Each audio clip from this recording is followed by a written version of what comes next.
I have a special episode here for you. And this is actually a remaster of one of our very first episodes.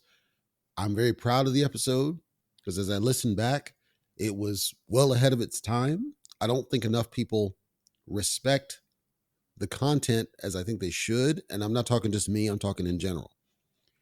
Anybody that's listened to the show, whether on the main podcast or on YouTube at cryptotalkradio.net, has heard me on every project refer to the white paper.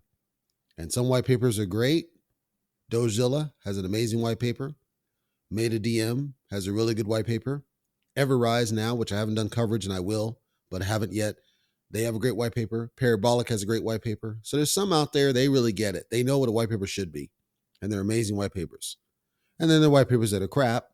I'm talking intermediate crap, as in they don't tell me what they need to be telling me, like Project Phoenix, for example. And then there's ones that are just absolute the worst of crap, right? They're the bottom of the barrel of crap. Like this, I'm not even going to give them any airspace, but I wanted to go back and remaster. And this is how much I am dedicated to doing the show and the coverage and the information, because you're not going to find very many podcasters out there or even YouTubers out there that are doing it like I'm doing it, where they're giving you what you deserve, which is the best, even if it means that we have to take extra time to revisit topics from before. This was initially recorded back October 11th of 2021, to put in perspective. And at the time, hardware was nowhere near what it is now. At the time, the flow was nowhere near what it is now. At the time, the software was nowhere near what it is now. But also, it was a different time. You had a lot more people investing in cryptocurrency than you do now, arguably. That doesn't mean people have lost interest. I'm saying that people are not investing as much as they were before. Number one, because of the scams. Number two, I think people are getting more aware about the shillers, but also the crypto projects are starting to suck more than they did before. That's okay.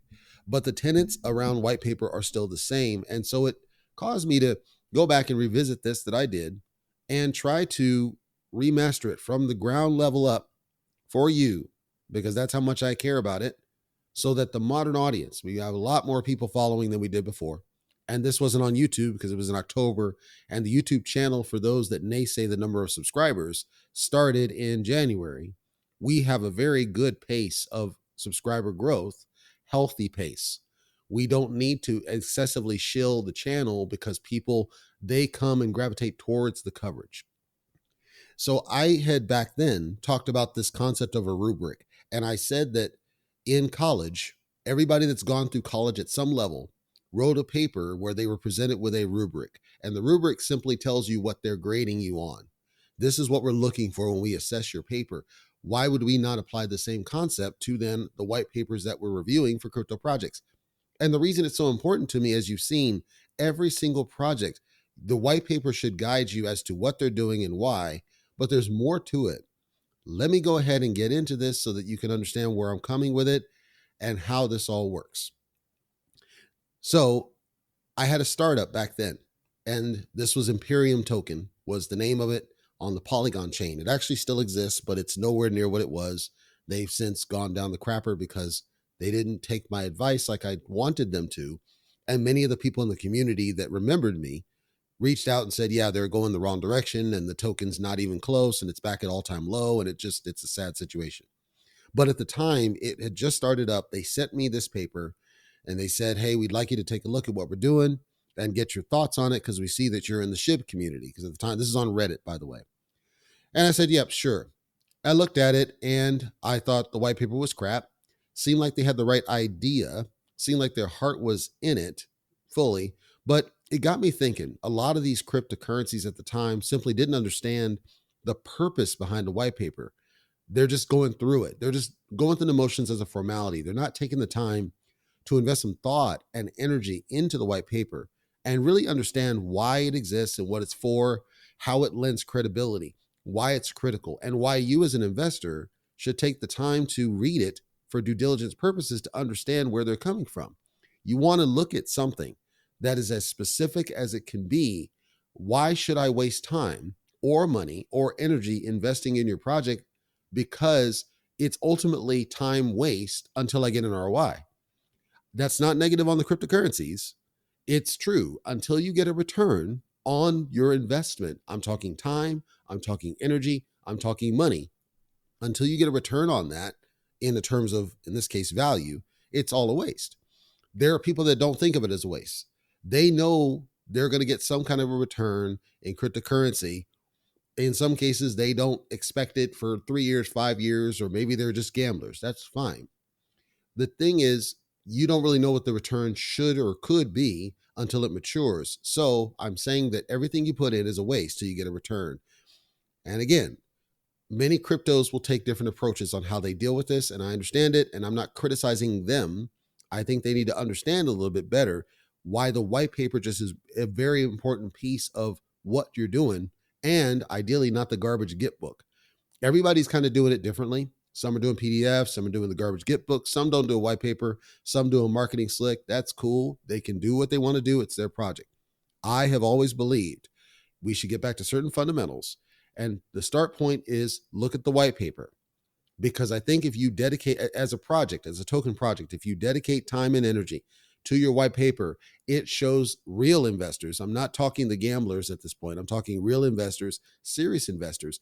Hey, these people put time and energy into their white paper. Imagine if you were trying to find angel funding or some other type of startup funding. They're going to challenge you to have a business plan that's pretty darn detailed because it told them that you put serious thought into this. I treat the white paper very serious. It's like, you need to show me you put some serious thought into what you're doing.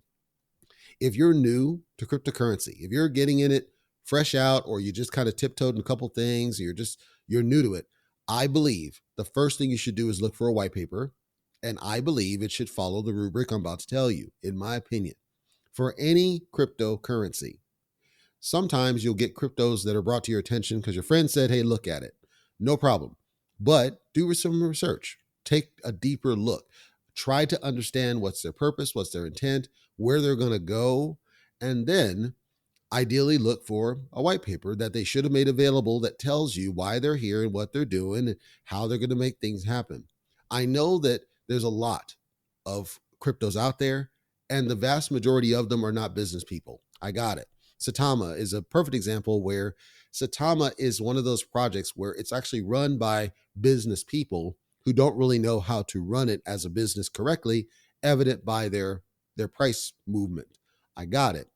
But their marketing also sucks because they're just kind of trying things, and then that's your money that they're burning, they're wasting. They suck at the marketing aspect. That's frustrating, but it is what it is. So I went ahead and invested in Satama back when Satama was before the failed Vegas event, because they gave me a sense that, okay, they know what they're somewhat doing. And then I watched over time. I still have a bag of Satama, but it's nowhere near as big as what it was because I had taken profit. And I saw that they're just kind of going through the motions and trying some different things. However, if you notice, Satama, unlike other projects, it's still here. It's still a thing. It's still in people's minds. It's still a tradable project. It's still active. It's just nowhere near where it should be based on critical mistakes made by the people running it, unlike others that failed right out the gate and all the scams and everything else. So tokens spin up left and right, say, we're going to do this, we got it, and then we'll figure out as we go. Instead of taking the time to think up front, create a plan, document it in the white paper in the form of what I refer to as a rubric that would tell me what they're going to do instead of them kind of just tap dancing along the way. So let me break down. In college, when you were required to submit an essay, you had to follow a rubric. A rubric is the simplest form of a template that simply describes certain minimum standards your paper should accommodate in order to be considered acceptable, or at some levels exceeding or whatever, so that you have something that you're actually going after. So when you're writing that paper, you got something to follow that says, this is what that instructor is going to be expecting of me, and I should be able to follow it. When I look at the existing templates that are out there for white papers, or even white papers that are already out there, most of them are following this structure. We'll tell you what we're doing at a high level, where we're going. I wanted to kind of structure it a little bit better, because when I look and I see, for example, hey, we're going to create these NFTs and it's got wolves and dogs and all this, and okay, but that's not telling me enough. I needed a little bit more. So what I said is, let me formalize this. Let me create my own of what I'm looking for. I wanted to present this then to other people that are things that they should look for, even if it's not in the white paper specifically like I think it should be. Ideally, they're things that you can look for. And I think it's things that everybody already knows: who, what, where, when, how, and why. Seems like it's oversimplified, but if you think about it, that's the best way to give as much information as possible. Number one, who is behind the project? We're talking about the team, developers, leaders, business people, marketing people, anybody associated with the project who should be directly attributable to the success or failure. Should be called up by name, called up by job title, with some basic information, not detailed, basic information how to reach them, ideally LinkedIn accounts. Be transparent as possible with it. We've had tons of tokens that have failed, and the truth is we can't then find them, or meet, like with the car salesman on Seifu, we know that they're scammers, we know who they are, but nobody can do anything because he hides off in Mexico or something. I do think it's still important because, yes, there's the doxing, but I think when you self-dox yourself, as in you put yourself out there, you don't just say, we're KYC'd through Seifu Audit or some garbage. I'm saying you, the token devs, put your name, your LinkedIn, your location. I'm saying, this is Joe Smith. Joe Smith's in Australia. He lives in Sydney. He's got a wife and 2 daughters, and he got in because he needed a web development job. Whatever. Basic. And ideally, in a perfect world, his email. Email's kind of iffy because we don't want them being scammed or spammed, but some way that we can reach them directly, ask questions of them directly, and expect them to respond. And I'm not saying telescam, because you know how I feel about telescam. But I do think we need to have direct contact information of the people who are directly attributable to the success or failure of the project. We should know who they are, how to reach them, go through all the people on the list, definitely the leadership people. That's the who. I think it's critical. The next, what? What is it that this project should solve? What is it that this token does? What is the purpose of the project? We should be able to say, well, someone thought of this because they wanted to cure world hunger. Somebody thought of this because they wanted to reforest. And ironically, there was a token that said, yep, we're reforesting some part in Manitoba because whatever. Or we do this because we want to clean up our oceans, like Boyan Slat. Whatever it is, we should be able to describe what that is and later how you're going to get there. But what is it? What are the specific steps you're going to do to achieve this? We've had tokens that gave the what with specificity, but then they failed with the how. So you can't have one without the other. So if you're saying, yep, we're going to do reforestation up in Canada, and so they take people's money and they donated money to reforestation, but then the amount of the money that they donated was a fraction of the money that they received, and they pocketed the rest and then ran away with it. It's pumping up. Very elaborate scam because they didn't understand the who, I'm talking to investors, in conjunction with the what to make sure that it's actually legit or is stronger in its legitimacy. That's why you need the rubric. All of these are strong independently, but you only have a strong project when you have all of them. So the what, you should be able to describe what is it that it solves, what does it do, and what's it going to do with specificity. Later, we talk about the how, and I'll get to there in a second.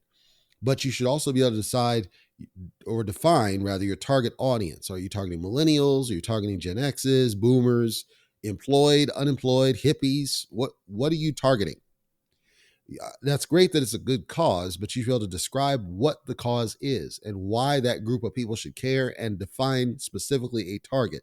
Not perfect, but at least get close as to what it is. So where is the team located? When we say where, you got your team members, they're all in China. You probably have low credibility at this point because China was doing bans on crypto. All your team members, or some of them are in Russia. Okay, that's kind of sketchy because some of those people might be, conscripted into war or something. We need to know the where because it helps us understand the availability of resources and what's going on with your project and how that's going to potentially affect us as an investor.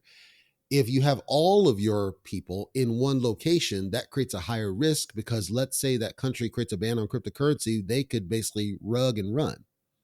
Ideally, you want a distributed team. You want to have maybe some leaders are in the UK, some are in, maybe you got one person that's in Japan and one in China and one in Australia and one, they're distributed. And then you have redundancy. You have more people than just the one. That gives people confidence. There's not going to be some crackdown that completely locks you out, or some excessive government screening goes to availability information. We don't want all information around the investment stuck in one country that could be locked down or violated in some place.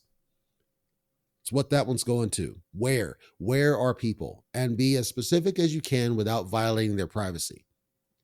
When is the project going to complete the phases? We need to understand, when you have a roadmap, quote unquote, and all of them claim to have a roadmap, but we should be able to specifically say when, not just high level bullets.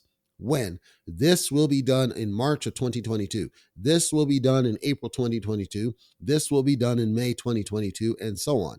Specifics around when they start. Give that roadmap, but need to have those dates, at least month and year, so people understand. And you have to hold yourself to it. Talk internally as a team, determine what works that's sustainable. We don't want you to put dates that are garbage. We want you to put dates that you can back up. So you need to talk about it. When are we going to have 5,000 members in Telescam? Okay, maybe that's hard to pull because you can't know when you're doing your outreaches. But if you're going to do Telescam, you at least should be able to tell people when you're going to have a certain number of followers in Telescam. And you've heard me, don't just isolate Telescam.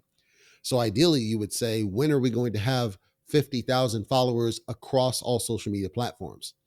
Twitter, Facebook, whatever you do. When do we expect to launch this new marketing initiative? When do we expect to do this new ad campaign? Targeted milestones that you can test. Make sure they're on track. Make sure they're having an impact on the value, because now you can correlate that to the graph at different points. All of these are critical to show prospective investors. Show the milestones, show the tasks, show the dates, so I can test it and make sure that they stay on track and that the things are adding value so that it's worth continually investing in the project. Why? Why is the project being started now? When I say why is it starting now, it's relative to when you start it, but are you starting it when you got a bunch of money? Are you starting it because, what is the reason that you're starting it now versus tomorrow or 2 years from now or 5 years from now or 10 years from now? What triggered you to start it now? Was there something you can call out that called attention to the need to do it now? Could be a law that passed. Could be there was some initiative that you were passionate about. Could be as stupid as we didn't have people to do it until now. Ultimately, you should be able to describe it as some sort of empathetic approach to your investor, to say, investor, I want you to understand why this is hard for you, because it's a whole new token that we're untested and we don't have anything to show, but try to empathize with our situation. It's because of X, Y, and Z, right? Tell the why. That's your story. That's your narrative. That's how you're going to get certain investors that believe in the empathy aspect to sign on and agree with you and follow you on the path. And how. And I left how last because I think it's the most important, and it's also the one hardest to talk about. How is this project going to be administered? How is the project going to be audited? A lot of these projects don't do this one. They struggle on this one more than any of the other ones I just mentioned. You need to have strong leadership hierarchy to your project. You should have a single leader, possibly two, but somebody who's calling the shots, a throat to choke. Who does the buck stop with that full identification? Who are they?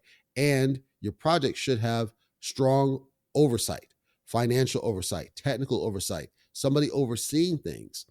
So you have audits come in, take a look at the white paper that I just talked about, having a strong rubric to it, take a look at the code, but also the project, the people, everything around it to give more confidence.